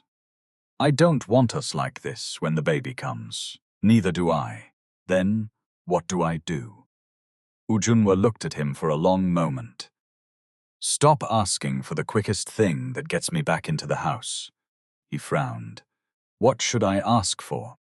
The chance to become someone I can trust inside it. Seyi swallowed. He nodded once. Then he stood. At the door he paused. The pale blue baby shirt was hanging from a small rack beside the counter. Esther had repaired the crooked sleeve. Seyi touched the fabric with one finger. Did Mummy make this? Yes, he nodded. It's nice. Ujunwa said nothing. He left. Thursday was 6 days away. For Seyi, it was a financing meeting. For Ujunwa, it was the day the lie would stop protecting itself. Thursday morning came without thunder. No bad omen. No strange phone call. No accident designed to warn anybody. Lagos has woke the way Lagos woke. Traffic built itself before breakfast. Generators coughed behind walls. School buses stopped where they should not. Somebody somewhere was already late and blaming somebody else. Ujunwa woke at 5:30. She had slept badly. Not because she doubted the decision. Because right decisions can still hurt. Esther found her in the kitchen pouring hot water into a mug. "You are going somewhere." Ujunwa looked down at herself. She was still wearing a loose nightdress. "How do you know? You have been awake since 5, and you are stirring tea you did not put sugar inside." Ujunwa spoon. "I have a meeting. Work?" "Yes." Esther opened the cupboard and brought out bread. "With Seyi?" Ujunwa looked at her mother. Esther shrugged. "I am old, not blind." Ujunwa sat. For the first time since arriving, she told her mother almost everything. Not every figure, not every clause. Enough. She told her about Harborline, about the money, about why she hid it, about the expansion, about Thursday's meeting. Esther listened while buttering bread. When Ujunwa finished, she waited for judgment. It came from an angle she had not expected. "So both of you have been protecting pride." Ujunwa frowned. "What?" "He protects his own pride by insulting where he came from. You protected his pride by hiding what you did. That is not the same." "I did not say it is the same." Esther pushed a plate toward her. "But pride has enjoyed free accommodation in that marriage." Ujunwa looked at the bread. "Mummy, you know I was trying to help." "I know. Would you have told him?" "Yes." "Immediately?" No. Ujunwa looked up. Esther smiled. "I am not an angel." That made Ujunwa laugh. Then her mother's face became serious. "Today don't use money to beat him." "I won't." "Good, because he will already feel beaten." Esther nodded, and when somebody is ashamed, they can become stupid very quickly. "You are describing my husband." "I am describing human beings." Ujunwa ate half the bread. At 7, she dressed. Burnt orange again. Not the same dress from the warehouse. This one was simpler. Cotton. Loose through the waist. 3/4 sleeves. Flat sandals. She considered wearing something more corporate. A blazer, perhaps. Then she rejected the idea. She was not entering ClearRoute to perform wealth. She was entering as herself. Dare arrived at the office at 10:20. Seyi was already there. So was Amina. Kemi came 10 minutes later carrying a ruby-red handbag and looking irritated at traffic. "Where is the mysterious owner?" she asked Dare after greetings. Dare set his folder on the conference table. "On the way." Seyi looked up. "Owner?" Dare glanced at him. "Beneficial controller of the capital vehicle. You said someone from your side would attend." "Yes. You did not say owner. Would it have changed the meeting time?" Kemi covered a smile with her hand. Seyi gave her a look. Amina opened her laptop. The conference room was small. Glass partition on one side. Whiteboard on another. 6 chairs around a rectangular table that had one scratch near the corner, where a delivery trolley had hit it months earlier. Not a room built for humiliation. A room built for decisions. At 10:58, Ujunwa walked in. Seyi stood immediately. "Uju." Kemi turned. Amina's hand stopped above the keyboard. Dare did not react. He had already seen her that morning. Seyi stepped away from the table. "What happened?" "Nothing." "Are you okay?" Yes. Then why are you here? Ujunwa glanced at the empty chair beside Dare. For the meeting. Seyi frowned. What meeting? This one. Kemi looked from Ujunwa to Dare, then back again. Something in her face changed first. Not understanding. Suspicion. Seyi lowered his voice. Uju, this is not the place. Ujunwa looked at him. It is exactly the place. Nobody spoke. Amina stared at her laptop as if it might provide an escape route. Dare pulled out the chair. Shall we sit? Seyi remained standing. What is going on? Dare's face did not change. Mr. Daniels, we are here to review ClearRoute's existing facility, the proposed additional financing, and the conditions under which Harbourline would consider continued support. I know why we are here. Why is my wife here? Ujunwa answered. Because Harbourline is my company. Silence. Real silence. Not the dramatic kind where the world stops. The air conditioner kept humming. Somebody laughed outside the glass wall. A phone vibrated once on the table. Seyi stared at Ujunwa. Then he looked at Dare. Dare opened the folder. Seyi looked back at Ujunwa. No, she said nothing. No. He shook his head. You said you had investments with them. I do. That is not the same thing. No. Kemi sat very slowly.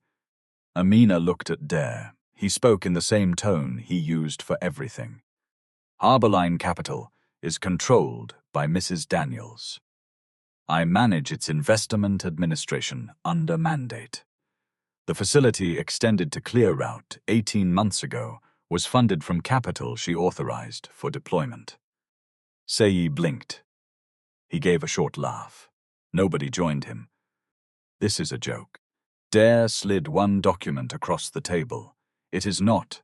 Seyi did not touch it. What is that? The corporate authorization for the facility. Another page. The transfer instruction. Another. The repayment account and facility schedule. Another. Your executed agreement. I know the agreement, yes. I'm asking why her name. He stopped. His eyes had landed on a page. A signature. Not Ujunwa's handwritten signature in front of him. A corporate resolution bearing her name as the controlling party authorized to approve the investment. He read it. Then again, Kemi reached for the document. Seyi pulled it away from her. No. He looked at Ujunwa. You gave me that money? Ujunwa did not soften the answer. Yes. How much of it? The facility was funded from capital I controlled. All of it? Yes. His mouth opened, closed. Amina looked down. Ujunwa remembered the warehouse, people laughing. You grew up counting every naira. For one ugly second, she wanted to throw the words back at him. She did not. Esther's voice was in her head. Don't use money to beat him. Seyi stood from his chair again. You lied to me. There it was. Not thank you, not why, not I'm sorry. You lied to me. Ujunwa accepted it. Yes, that stopped him. He had prepared himself for defense. She gave him none. I should have told you, she said. I did not. 18 months. Yes. You watched me repay money to my own wife, to Harbourline. Don't do that. What? Hide behind company name now. Ujunwa's voice remained level. I am not hiding. That is exactly why I am here. Seyi turned to Dare. You knew? From the beginning. And you sat in my office all this time. I administered a facility. You let me talk to you like. Dare cut in. How you spoke to me is your responsibility. Kemi looked down quickly. That one nearly escaped as a laugh. Seyi heard it. Is this funny to you? No, you knew too? Kemi looked offended. Obviously not. He pointed toward Ujunwa. Did she tell anybody? Everybody knew except me? No, Ujunwa said. Then who? Dare. My accountant, my legal advisor when it was structured. Nobody in your staff. He looked at Amina. She shook her head immediately. I did not know, sir. Seyi paced toward the glass wall. His reflection moved beside him. Cobalt suit, founder, builder, self-made. He saw the warehouse reception in one violent flash. Please, leave finance talk for people who understand real business. His stomach turned. He faced Ujunwa. You let me stand there and embarrass myself. The room changed again. Ujunwa's eyes narrowed. No, you knew what I was saying was. I let you embarrass me. He stopped. That is what happened. Seyi's face hardened. You could have said something. I did. I asked for respect. I mean the money.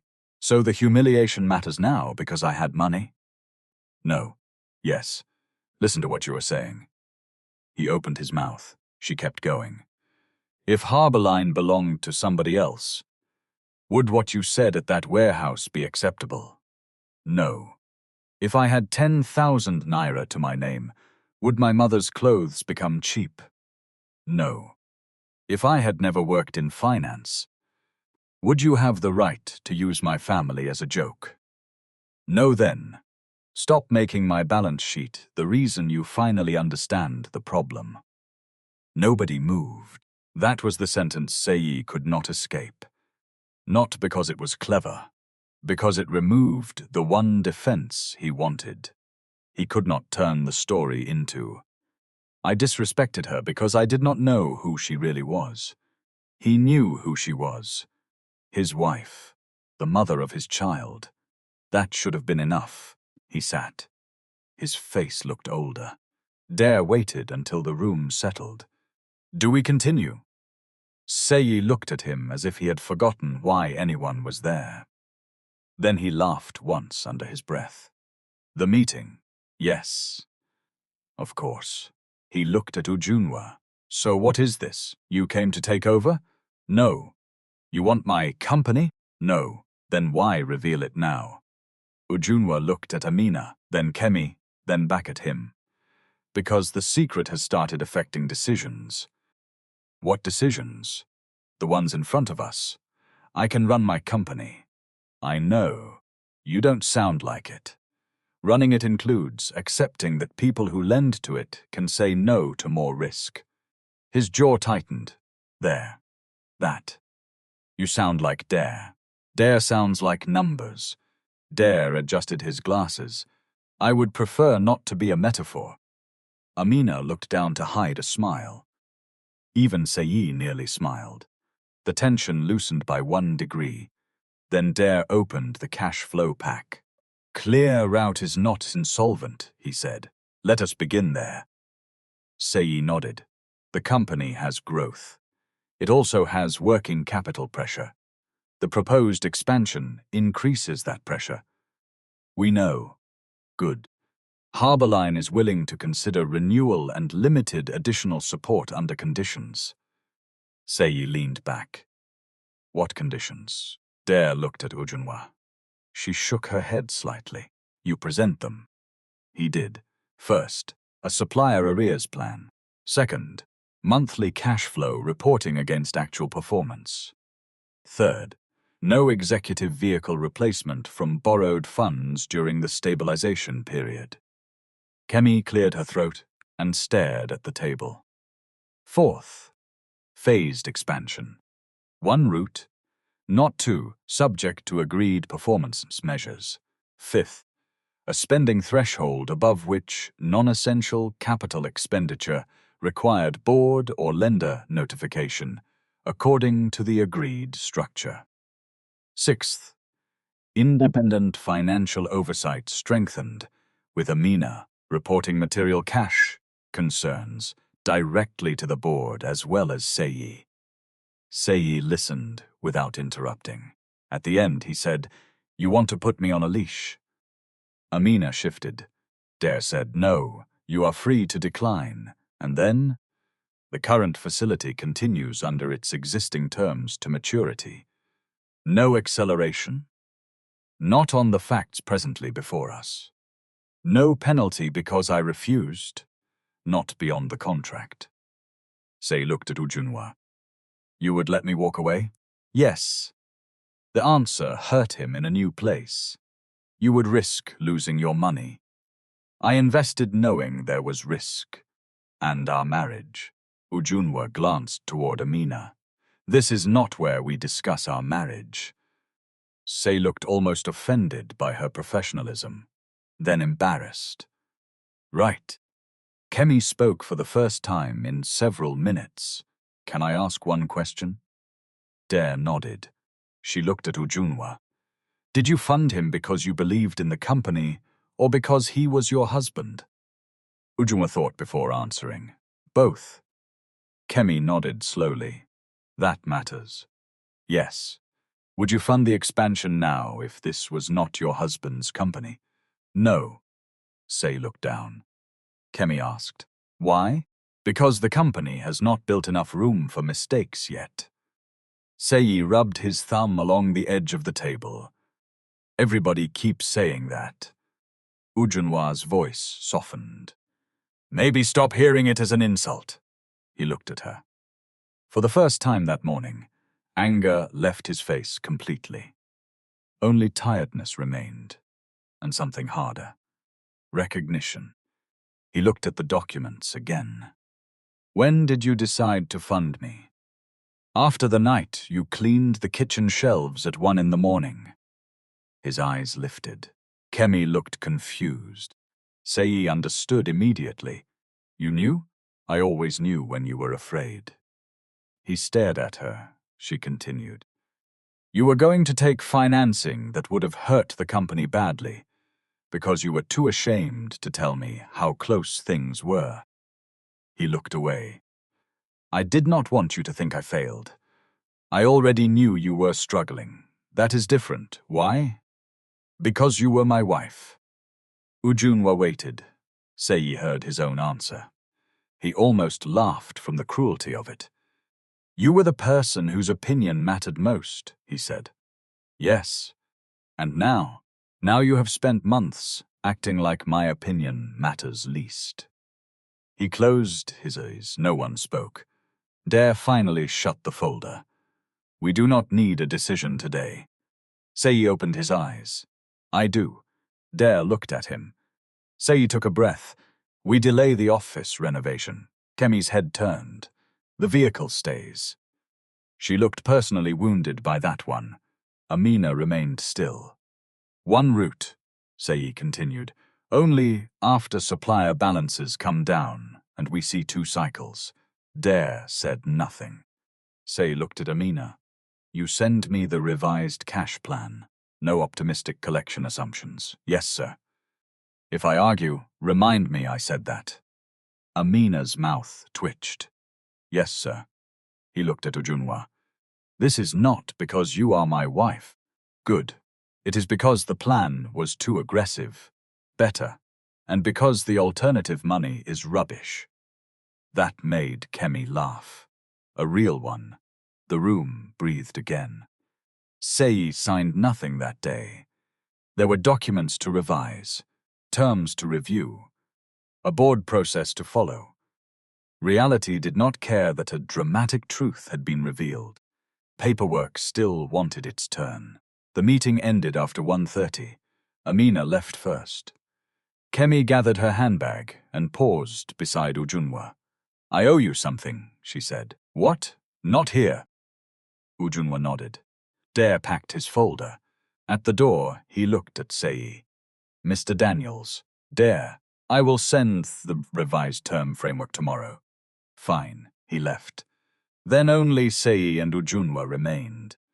The glass wall made the room feel exposed, even though nobody was looking in.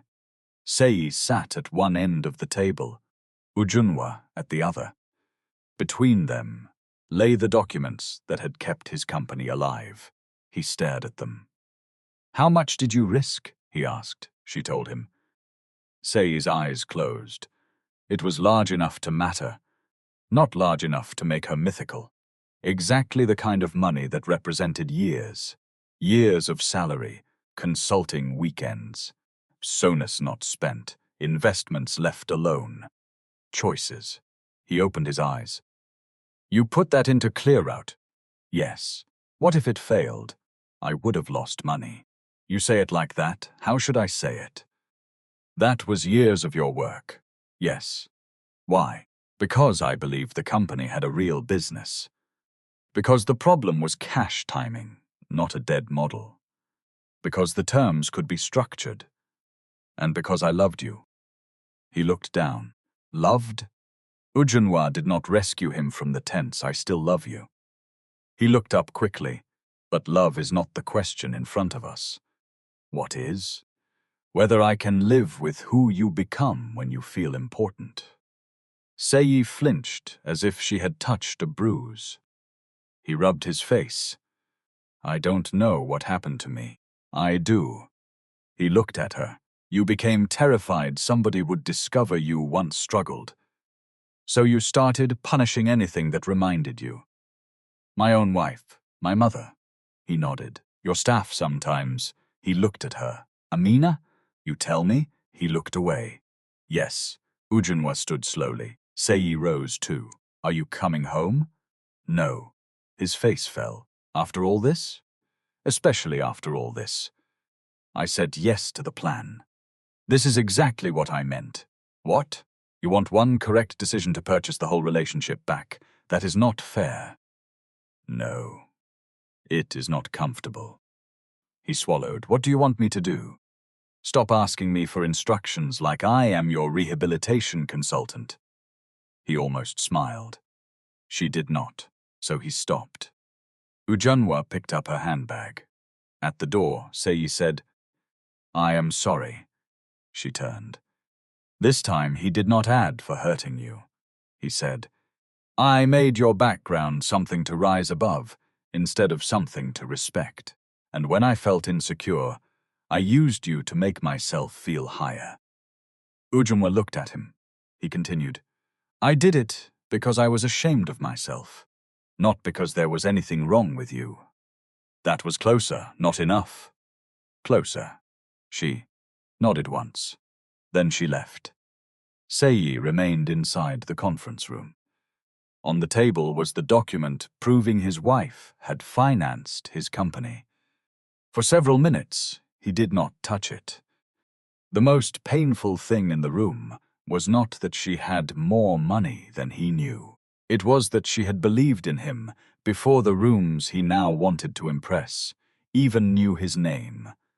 And he had repaid that faith by teaching himself to be ashamed of hers. The first change Seyi made was not romantic. That mattered. He cancelled the office renovation. Kemi complained for exactly 6 minutes. Then she opened the branding budget and cut her own proposal. We can survive with the old reception desk, she said. Seyi looked at her.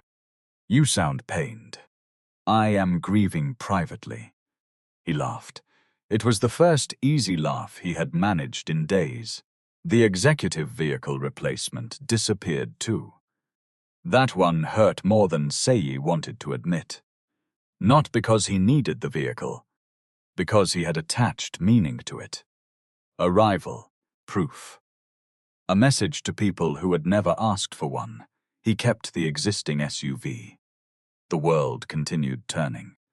Nobody at a meeting stood up and shouted that he was a failure because his car was not new. That discovery annoyed him. It also freed him. Amina rebuilt the cash plan using harder assumptions. One expansion route instead of 2. No heroic collection estimates. Supplier payments first. Emergency buffer protected. For the next 8 weeks, ClearRoute became less exciting and more stable.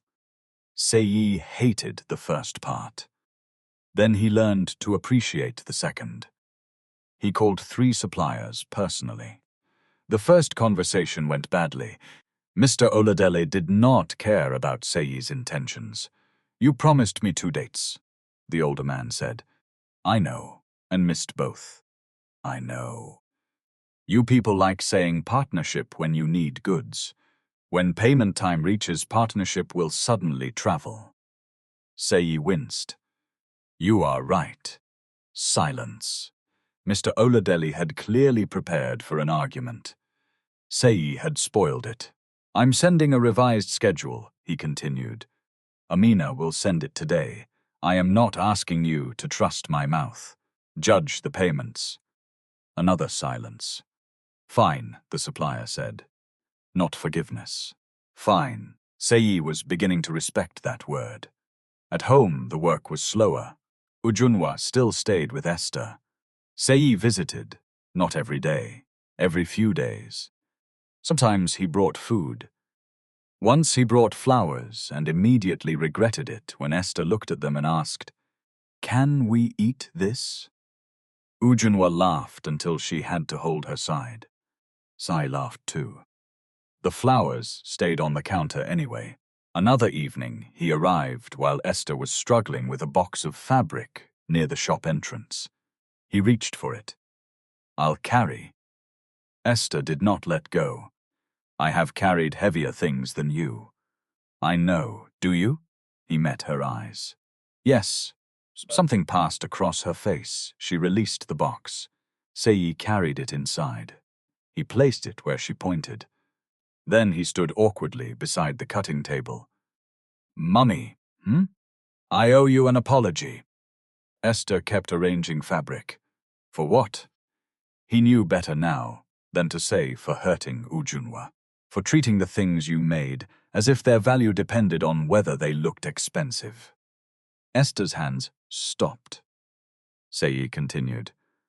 "And for behaving like your shop, your work, where Uju came from, were things I needed to hide because I wanted some people to think I had always lived differently." Esther turned. The apprentice in the corner lowered his eyes to his machine. Seyi wished he had chosen a more private moment. Then he remembered he had not offered Ujunwa privacy when he embarrassed her. He stayed where he was. "I was disrespectful," he said. "Not only once." Esther studied him. "You want me to forgive you?" Seyi almost said yes. Instead, "I want to tell you I was wrong." "Good." He waited. Esther returned to the fabric. "That's all?" he asked before he could stop himself. She looked up. "What else do you want? Certificate?" The apprentice coughed into his fist. Seyi looked at the ceiling. "No, Mummy." "Then behave better." That was it. He left the shop lighter than he deserved to feel. Ujunwa heard about the apology from her mother, not from him. That helped. He did not report his good behavior like a child asking for marks. He simply did it. At ClearRoute, he made one change that frightened him more than cutting a budget. He called a staff meeting. The same warehouse. The same portable banner, though one corner had started curling. Amina stood near the front. Kemi leaned against a pillar. Ujunwa was not there. Seyi had asked her if she wanted to come. She said no. Good, he thought later. He needed to do this without turning her into evidence of his improvement. He stood before the team. "I need to correct something," he said. People became still. Seyi hated how quickly his throat dried. "At the expansion reception, I made a joke about my wife." A few people looked down. Nobody had forgotten. "I used her family background and I dismissed her financial judgment. It was disrespectful." He paused. "I also keep telling the story of this company as if one person built it." Kemi's face softened. "That is not true. ClearRoute survived because staff stayed through difficult months. Suppliers gave us time. Customers trusted us. And people backed us when our cash position was weak." He did not reveal Ujunwa's investment. That was not his secret to parade as redemption. "I am still the founder," he said. "But founder is not another word for only person who mattered." Amina looked at him. He met her eyes. "And if the finance team tells me a plan is too aggressive, I am learning that the correct response is not to ask whose side they are on." This time, people laughed, including Amina. The laughter did not reduce him. That surprised Seyi too. After the meeting, he returned to his office and found an email from Harborline. Revised facility framework. He read every page, every page. For the first time, he made notes in the margins. He called Dare with questions, specific questions, not accusations. Dare answered them. When they finished, Seyi said, "I should have read like this 18 months ago. Yes, you don't soften anything. No, that must be exhausting. Not for me." Seyi laughed. Then he said, "Thank you. For doing your job even when I made it unpleasant." Dare paused. "You're welcome." A month passed. Then another. Ujunwa's pregnancy moved into the heavy stage where getting out of a chair required planning, and strangers began offering advice she had not requested. Drink more water. Don't drink cold water. Walk. Don't walk too much. Sleep. Do not sleep on this side. Eat this. Never eat that. By the end, Ujunwa wanted to wear a sign that said, "Thank you. My doctor and I have discussed it." Seyi attended appointments when she asked. Not all. He stopped assuming attendance gave him points. Sometimes they ate afterward. Sometimes conversation was easy. Sometimes it was not. One afternoon, while sitting in a small cafe near the clinic, Seyi stirred tea for so long Ujunwa finally reached over and took the spoon from him. "You are cleaning the tea now?" He looked at her, then laughed. "Maybe. What are you afraid of?" The question changed over the years. Once, it would have made him defensive. Now he considered it.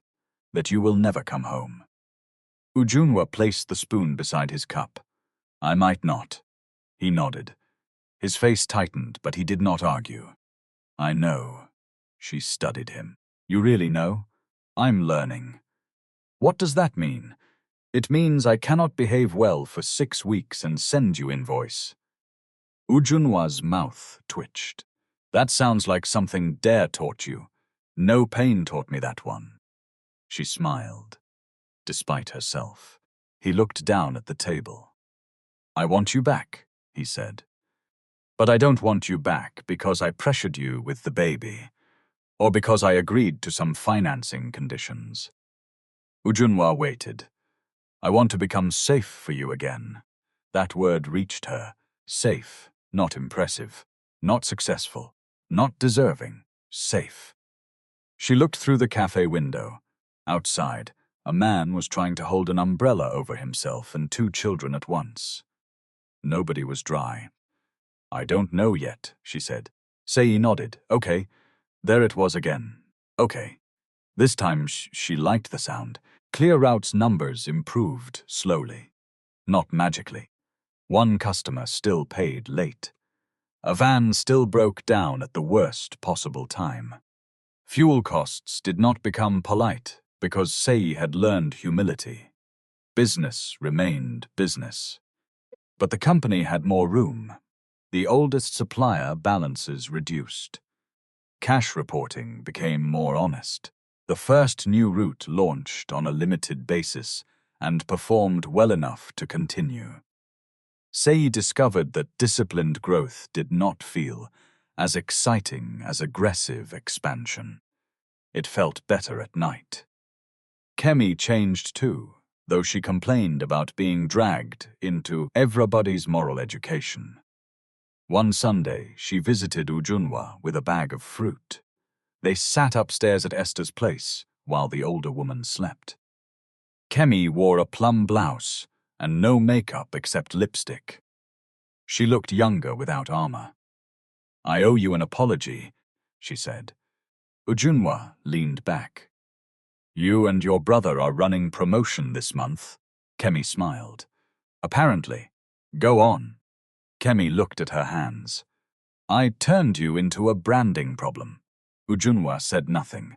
"I kept telling Seyi to control his founder story. At first I meant business communication. Then I started deciding what parts of his life looked useful. And I did not." Kemi winced. Yes.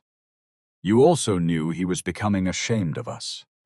Yes, and you fed it. I did. Ujunwa waited, Kemi breathed out. It made me feel important too. That was honest enough to surprise them both. How? Ujunwa asked. If he entered bigger rooms, I entered them with him. I told myself I was helping the company.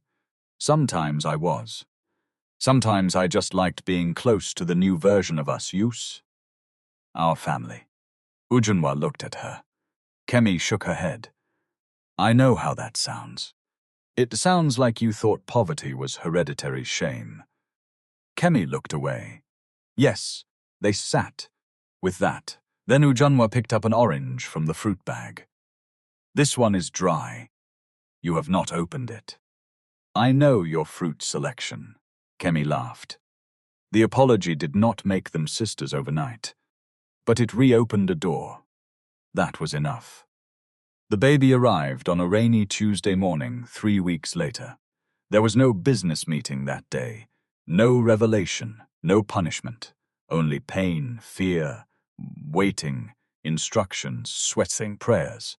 Ujunwa did not remember saying, and Seyi discovering that there are moments when the person you love is suffering, and your only useful job is to stay steady.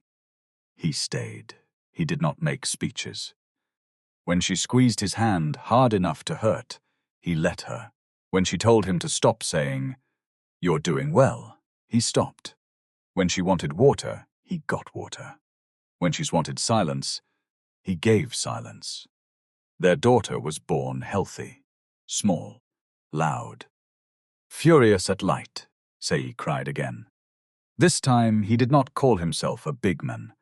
He just stood beside Ujunwa with tears on his face and stared at their child. What are you thinking? Ujunwa whispered. Seyi shook his head. I don't know. That is new. He laughed quietly. Very. They named the baby Dara. Said. The child had Seyi's forehead. Kemi said this was unfortunate. Seyi told both of them to leave his forehead alone. For several weeks after the birth, life became milk, sleep, nappies, visitors, messages, forgotten meals and hours that disappeared without permission. Ujunwa remained at Esther's for part of that period, then moved temporarily into a serviced apartment closer to both families. Not back home, not yet. Seyi did not protest. He came, he helped. He returned to work, he came again. Some evenings they talked about ClearRoute. Not because Ujunwa had become his secret executive, because he asked her opinion and accepted that she could refuse to give it. Harborline remained a lender, not a marital weapon. Dare insisted on the same reports. Amina insisted on the same numbers. Seyi complained occasionally. That was fine. Growth was not personality replacement. 3 months after Dara was born, ClearRoute made the final payment on one of the supplier arrears that had worried Amina most. Seyi printed the confirmation. He nearly sent it to Ujunwa, then stopped. He realized he was about to ask for a gold star. He laughed at himself and filed it instead. That Saturday, he went to Esther's shop to meet Ujunwa. He wore a simple white shirt and dark trousers, no cobalt suit. Not because the suit had become evil. It was hanging at home, clean and perfectly innocent. Clothes were not the lesson. He parked around the corner because the street was crowded. Inside, Esther was measuring a customer. Toby, the apprentice, was carrying a stack of folded fabric from the back room. He tripped on the edge of a mat. The fabric slid from his arms and scattered across the floor. Months earlier, Seyi might have stepped around him. Not from cruelty, from hierarchy. Somebody else would handle it. This time he bent down. So this cloth wants to escape? He said. Toby looked embarrassed. Sorry, sir, you are apologizing to me for gravity. The boy laughed. They gathered the fabric together. One piece had dragged across the dusty edge near the door. Seyi held it up. "This one needs cleaning." "Yes, sir. What is your name again?" "Toby." "I keep forgetting. Sorry." "It's okay, sir." "No. Next time remind me." Toby nodded. Ujunwa was standing at the bottom of the stairs. Seyi had not seen her come down. She held Dara against her chest. He stood with the fabric still in his hands. For a moment, neither spoke. Then Esther pointed from across the shop. "Seyi, that cloth is not your child. Give it back." Everybody laughed. Seyi handed it to Toby. "Thank you," he said. The boy blinked. "For what?" "For helping me pick what I was also helping you pick." Toby looked confused. "Go," Esther said, "before both of you start philosophy inside my shop." Seyi walked toward Ujunwa. Dara was asleep. Her mouth was open slightly. "She ate?" he whispered twice. "Serious woman, very." He touched one tiny foot. Ujunwa watched him. "You ready?" she asked. Yes. They were taking Dara for a short visit to Seyi's mother. Ujunwa adjusted the baby against her shoulder. Seyi looked around. "Where is the bag?" "Upstairs." "I'll get it." "No, I brought it." She nodded toward a large baby bag beside the counter. Seyi picked it up. It was heavier than expected. "What is inside this thing?" "The entire Nigerian economy." He laughed.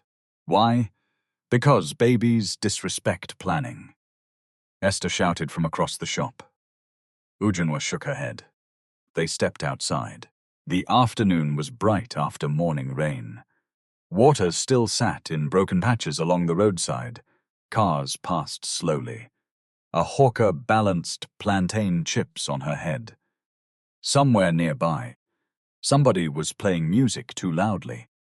Seyi adjusted the baby bag on his shoulder. Ujunwa walked beside him, carrying Dara. At the car, he opened the rear door. Then he looked at Ujunwa, not at her clothes, not at what she owned, not at what she had financed, at her. "I still want you to come home one day," he said. Ujunwa looked at him. "I know. I'm not asking today." "Good," he nodded. She shifted Dara carefully, then held out the baby bag strap that had slipped from his shoulder. "Carry this properly." Seyi took it. "Yes, madam." Ujunwa gave him a look. He smiled. Not the warehouse smile. A smaller one that did not need anybody watching. They got into the car and drove away. There is a kind of poverty that has nothing to do with money. It begins when a person becomes unable to recognize the labor, sacrifice, and dignity in somebody else's life. And there is a kind of wealth that never appears on a bank statement. The ability to admit you were wrong, accept limits, repair what you damaged, and treat people well when there is nothing to gain from it. Money can keep a business alive. It cannot make a marriage respectful. That part has to be built differently, through truth, boundaries, and what people choose to do after the truth becomes uncomfortable.